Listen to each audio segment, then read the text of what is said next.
આજની વાર્તામાં તમારું સ્વાગત છે. ચાલો આજની વાર્તા શરૂ કરીએ. 7 વર્ષ, લગ્નના 7 મજબૂત વર્ષ. મેં ક્યારેય નહોતું વિચાર્યું કે મારે મારી પત્ની અનન્યાનું એક એવું રૂપ જોવું પડશે જેના વિશે મને ક્યારેય ખબર જ નહોતી. અમે કોલેજમાં મળ્યા હતા અને પ્રથમ દિવસથી જ મારા મનમાં માત્ર તેના જ વિચારો હતા. મેં તેને પાગલની જેમ પ્રેમ કર્યો હતો. તેની આસપાસ મારી દુનિયા વસાવી હતી અને મારા આખા હૃદયથી તેના પર વિશ્વાસ કર્યો હતો. મને ક્યાં ખબર હતી કે આ વિશ્વાસ એટલી હદે તૂટી જશે કે હું આ દુનિયાને ફરી ક્યારેય પહેલાંની જેમ જોઈ શકીશ નહીં. આ બધું ખૂબ જ સામાન્ય રીતે શરૂ થયું હતું. એક શુક્રવારની રાત્રે તે ઘરે આવી ત્યારે અસાધારણ રીતે ખુશ દેખાતી હતી. તે ડિનર ટેબલ પર મારી સામે બેઠી, તેની આંખો ચમકી રહી હતી. તમે ક્યારે અંદાજો પણ નહીં લગાવી શકો, તેણે સ્મિત સાથે કહ્યું. શું વાત છે? મેં તેની ઉત્સુકતા જોઈને હસતા હસતા પૂછ્યું. રિયા કહે છે કે મારે તેની જીમ જોઈન કરી લેવી જોઈએ. તે કહે છે કે આ બોરિંગ રૂટીનમાંથી બહાર નીકળવા માટે મારે આ જ કરવાની જરૂર છે. મને નથી ખબર, મને પણ લાગે છે કે કંઈક અલગ કરવું જોઈએ. કદાચ મજા પણ આવશે, તેણે ખંભા ઉછાળતા કહ્યું. અનન્યા અને હું હંમેશા થોડા શાંત સ્વભાવના રહ્યા છીએ. અમને શાંતિથી ડિનર કરવું, મૂવીઝ જોવી અને વીકેન્ડમાં આરામ કરવો ગમતો હતો. પણ મેં વિચાર્યું કે જીમ જવામાં કોઈ નુકસાન નથી. હા, એ તો સારી વાત છે. સ્વાસ્થ્ય માટે પણ સારું રહેશે. મેં સંમતિ આપતા કહ્યું તો તે વધુ ખીલી ઉઠી, મન પ્રેમથી કરી અને વાત ત્યાં પૂરી થઈ. એવું લાગતું હતું જાણે તેનામાં એક નવો ઉત્સાહ આવી ગયો હોય. તેના ચાલવામાં એક અલગ જ સ્ફૂર્તિ અને ઉર્જા દેખાવા લાગી હતી. થોડા સમય માટે તો આ બધું સામાન્ય રૂટીન જેવું જ ચાલ્યું. તે કામ પછી જીમ જતી, થાકેલી પણ એક અલગ જ આનંદ સાથે ઘરે પાછી ફરતી. તે વર્કઆઉટ વિશે વાતો કરતી અને વિક્રમ તેને કેવી રીતે મદદ કરે છે અને વધુ સારું કરવા માટે પ્રોત્સાહિત કરે છે તે જણાવતી. વિક્રમ, તારો પર્સનલ ટ્રેનર? એક સાંજે મેં તેને પૂછ્યું. હા, તેણે સહજતાથી જવાબ આપ્યો. તે રિયાનો પણ ટ્રેનર છે. તે તેના કામમાં ખૂબ હોશિયાર છે. શરૂઆતમાં મેં એ બાબત બહુ વિચાર્યું નહીં. વિક્રમ માત્ર એક નામ હતું, એક એવો વ્યક્તિ જે માત્ર તેના જીમ રૂટીન પૂરતો જ સીમિત હતો. પણ પછીના કેટલાક અઠવાડિયામાં જીમમાં વિતાવતો સમય વધવા લાગ્યો. તે લગભગ 2 કલાક જીમમાં વિતાવતી. ઘરે આવે ત્યારે તેનો ચહેરો લાલ ચોળ હોય અને કેટલીક વાર હું તેના ખંભા અને ગળા પર હળવા લાલ નિશાનો પણ જોતો.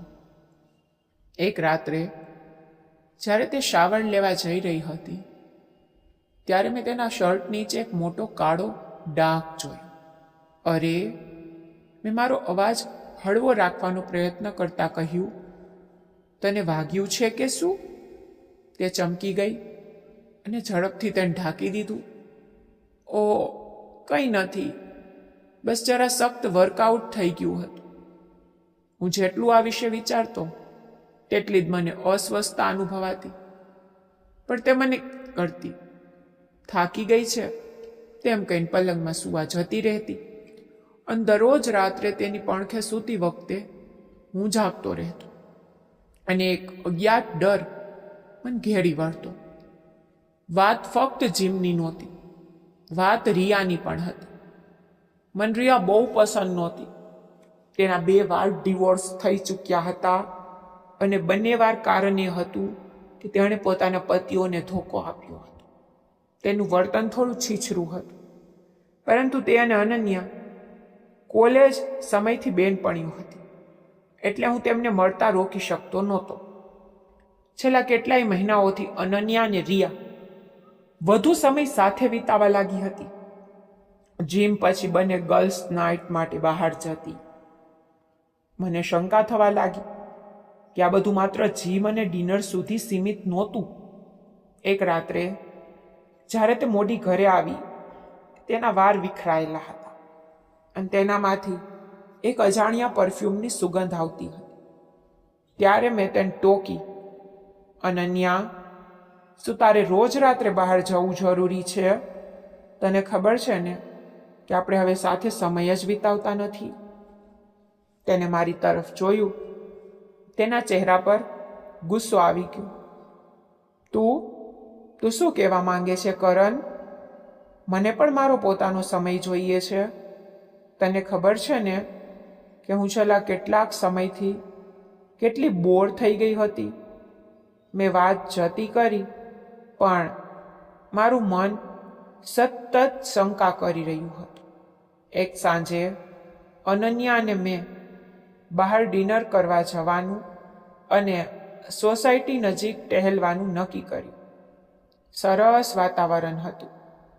ટેન્શનમાંથી થોડો બ્રેક મળ્યો હતો જ્યારે અમે મારી ઓફિસ નજીકની શેરીમાંથી પસાર થઈ રહ્યા હતા. ત્યારે મેં રેસ્ટોરન્ટવાળી છોકરી મેઘાને જોઈ. તે દુકાન બંધ કરી રહી હતી. જો હું એમ કહું કે મેં ક્યારેય તેના પર ધ્યાન નહોતું આપ્યું તો એ ખોટું હશે. તે મારી ઓફિસ બાજુની નાની રેસ્ટોરન્ટમાં કામ કરતી હતી. હું જ્યારે પણ ત્યાંથી પસાર થતો કે લંચ માટે જતો, તે મને જોઈને સ્મિત આપતી. શરૂઆતમાં તે થોડી શરમાળ હતી, પણ અઠવાડિયા વીતતા ગયા તેમ તેની નજરોમાં કંઈક અલગ જ ભાવ દેખાવા લાગ્યો. તે ખૂબ પ્રેમથી મારું સ્વાગત કરતી, મારી સાથે વાતો કરતી. તે આકર્ષક હતી. ઘેરી આંખો, સુંદર હાસ્ય અને અદ્ભુત આત્મવિશ્વાસ. પણ મારા માટે વાત ત્યાં જ પૂરી થઈ જતી હતી, કારણ કે હું અનન્યાને પ્રેમ કરતો હતો. તેથી મેં તેના ફ્લર્ટિંગને ક્યારેય પ્રોત્સાહન ન આપ્યું. હંમેશા ટૂંકો અને મર્યાદિત જવાબ આપતો. મેઘાએ અમે પસાર થયા કે તરત જ ઉપર જોયું. મેં તેને વિનમ્રતાથી નાઇસલી હેલો કહ્યું અને આગળ વધી ગયો. ઓહ અનન્યા, મેં સભ્યતા ખાતર કહ્યું, આ મેઘા છે. હું ક્યારેક બપોરે આ રેસ્ટોરન્ટમાં જમવા જાઉં છું. તે ત્યાં કેશિયર છે. મેઘા, આ મારી પત્ની અનન્યા છે. અનન્યાનો ચહેરો જોતા જ મેઘાના ચહેરાના ભાવ ક્ષણભર માટે બદલાઈ ગયા. તે 1 સેકન્ડ માટે સતબત થઈ ગઈ. તેનું મોં થોડું ખુલ્લું રહી ગયું, પણ તેણે તરત જ સ્મિત સાથે પોતાને સંભાળી લીધી. Nice to meet you Ananya, તેણે કહ્યું. અનન્યાએ પણ ફોર્મેલિટી ખાતર સ્મિત આપ્યું અને અમે ત્યાં વધારે રોકાયા વિના આગળ વધી ગયા. મન રાહત થઈ કે અમે ત્યાંથી નીકળી ગયા. જો અનન્યાને મેઘાના ફ્લર્ટિંગ વિશે ખબર પડી હોત તો નકામી બબાલ થાત.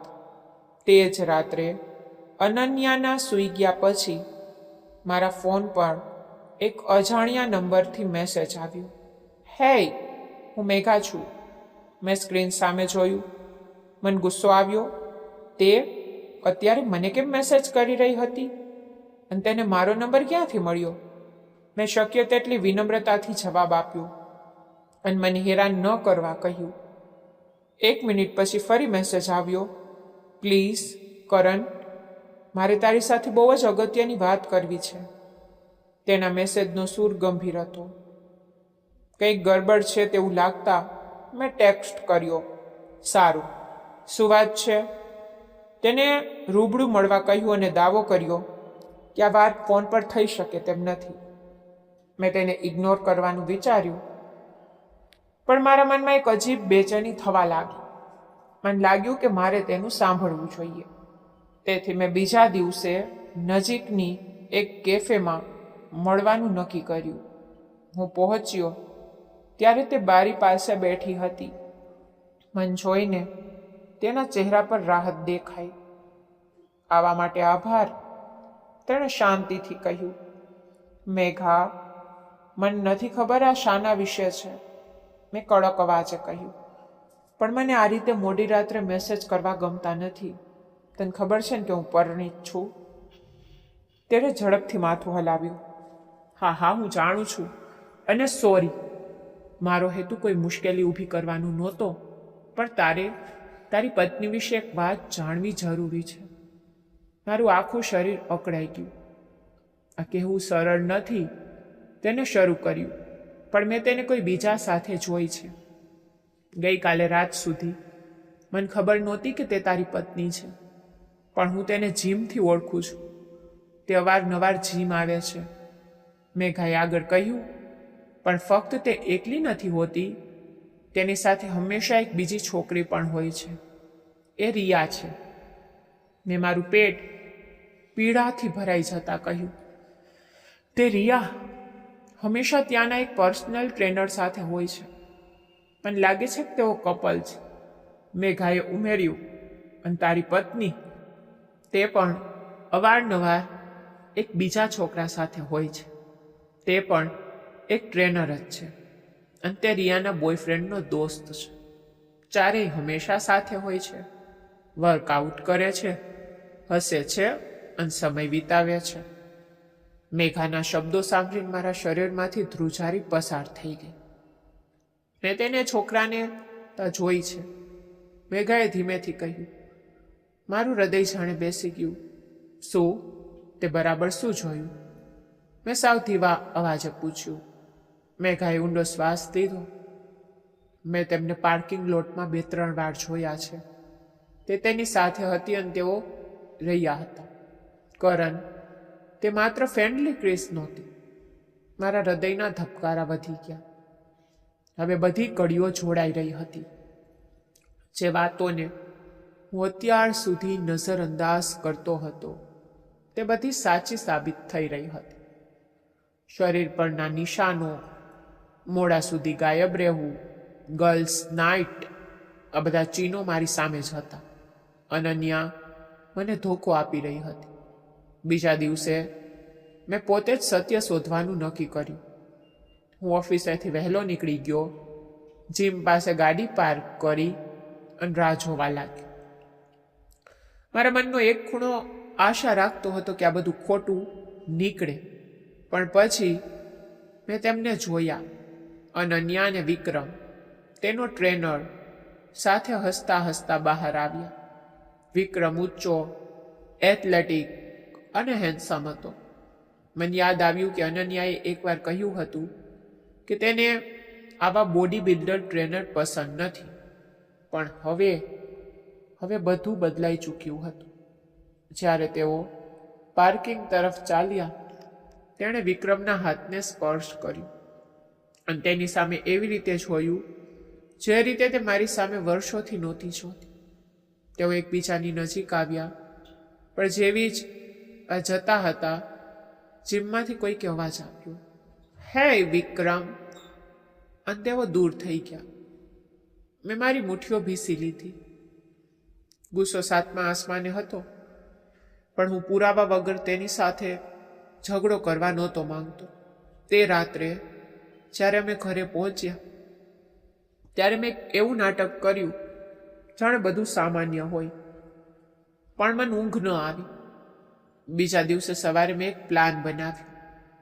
મેં બ્રેકફાસ્ટ વખતે અનન્યાને કહ્યું, મારે કામના સિલસિલામાં થોડા દિવસ માટે બહાર ગામ જવું પડે તેમ છે. હું ખરેખર ક્યાંય જવાનો નહોતો. મારે બસ એ જોવું હતું કે મારા ગયા પછી તે શું કરે છે. ઓહ, ઓકે, તેણે ફીકું સ્મિત આપતા કહ્યું. હું તને મિસ કરીશ. પણ તેના સ્મિતમાં કોઈ સચ્ચાઈ ન હતી. જતા પહેલા મેં ઘરમાં છુપા કેમેરા ગોઠવી દીધા. મને આ કામ ગમતું નહોતું, પણ મારે સત્ય જાણવું હતું. પછી મેં નજીકની એક હોટેલમાં રૂમ બુક કર્યો, જ્યાંથી હું લેપટોપ પર લાઈવ ફૂટેજ જોઈ શકતો હતો. તે રાત્રે હોટેલના રૂમમાં બેસીને હું સ્ક્રીન સામે જોઈ રહ્યો હતો. કલાકો વીતી ગયા. આખરે અડધી રાત્રે ઘરનો મુખ્ય દરવાજો ખુલ્યો. ત્યાં વિક્રમ હતો. તે અનન્યાની કમર પર હાથ રાખીને ઘરમાં પ્રવેશ્યો હતો. તે તેને હસતા હસતા ઉપર રૂમમાં લઈ ગઈ. મેં જે કેમેરામાં જોયું તે મારા હૃદયમાં ખંજર ભોંકવા સમાન હતું. તેઓ પલંગ પર એકબીજાની નજીક આવ્યા. મેં કેમેરાના સ્પીકરમાંથી અનન્યાનો અવાજ સાંભળ્યો. ઓ વિક્રમ, બહુ અદ્ભુત. તું મારા પતિ કરતાં ક્યાંય વધુ બેટર છે. મારાથી વધુ સહન ન થયું. મેં લેપટોપ બંધ કર્યું, ગાડી ચાલુ કરી અને સીધો ઘરે પહોંચ્યો. મારા હાથ ધ્રુજી રહ્યા હતા. હું ચૂપચાપ ઘરમાં ઘૂસ્યો અને બેડરૂમ તરફ ગયો. દરવાજો થોડો ખુલ્લો હતો. મેં કોઈ પણ વિચાર કર્યા વગર દરવાજો ધકેલી દીધો. અનન્યાએ ચીસ પાડી અને વિક્રમ પલંગ પરથી નીચે પડી ગયો અને કપડાં શોધવા લાગ્યો. કરણ, અનન્યાનો ચહેરો પીળો પડી ગયો. તું તું તું તો બહાર ગામ ગયો હતો ને?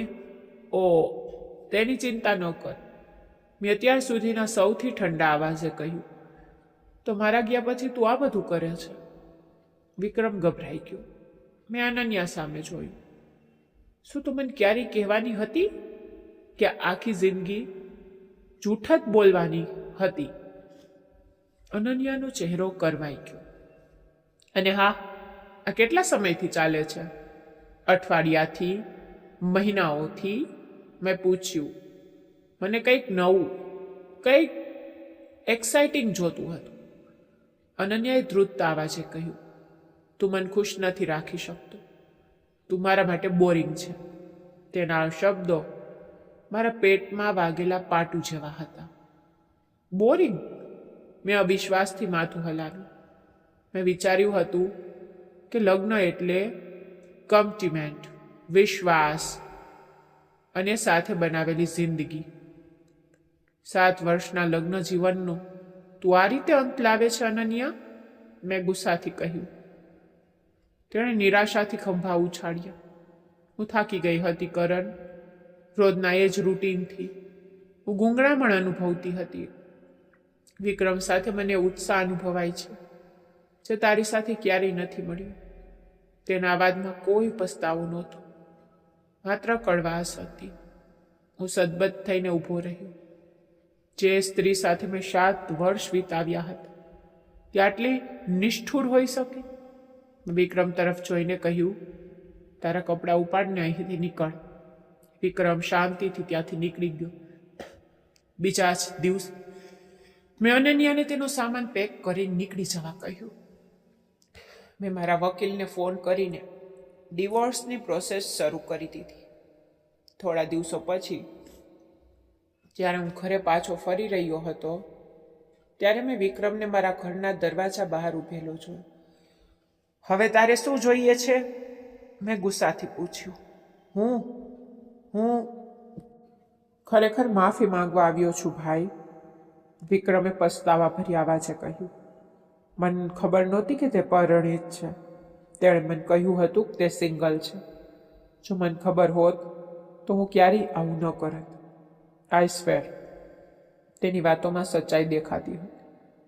તે પણ અનન્યાની ઝાડમાં ફસાયો હતો. હું તારું નુકસાન તો પૂરું નથી કરી શકતો, પણ જો તું ઈચ્છે તો હું તને જીમમાં ફ્રી ટ્રેનિંગ આપીશ, વિક્રમે શરૂઆતમાં કહ્યું. મેં થોડી વાર વિચાર્યું. મને સમજાયું કે આ ખેલમાં વિક્રમ પણ મારા જેટલો જ ભોગ બન્યો હતો. હું તારી ઓફરની કદર કરું છું વિક્રમ. હું તારા પર કોઈ ગુસ્સો નથી રાખતો. તું પણ મારી જેમ જ છેતરાયો છે. મેં તને માફ કર્યું. અમે હાથ મિલાવ્યા. આગળના 5 મહિનામાં અમારા ડિવોર્સ ફાઇનલ થઈ ગયા. તે પછી મેં અનન્યા સાથે ક્યારેય વાત ન કરી. પણ એક અજીબ વાત એ બની કે વિક્રમ અને મારી વચ્ચે ધીમે ધીમે સારી દોસ્તી થઈ ગઈ. અમે સાથે વર્કઆઉટ કરતા અને ક્યારેક સાથે બેસતા. અને હવે જ્યારે હું સિંગલ હતો મેં મેઘાને એક તક આપવાનું વિચાર્યું. તે આ બધા સમય દરમિયાન મારી સાથે ઊભી રહી હતી. અમે કોફી પણ મળવાનું શરૂ કર્યું અને ધીમે ધીમે અમારો સંબંધ ગાઢ બન્યો. અંતમાં મેં એક અવિશ્વાસુ પત્નીને ગુમાવી, પણ વિક્રમના રૂપમાં એક સાચો દોસ્ત અને મેઘાના રૂપમાં એક નવો સાચો પ્રેમ મેળવ્યો. અને જિંદગીએ મને શીખવ્યું કે જ્યારે બધું તૂટી જાય છે ત્યારે જ એક નવી અને સુંદર શરૂઆત શક્ય બને છે. તો જો સ્ટોરી સારી લાગી હોય તો લાઇક, શેર અને સબસ્ક્રાઈબ જરૂરથી કરજો. મળીએ બીજી સ્ટોરી સાથે. ત્યાં સુધી બાય બાય.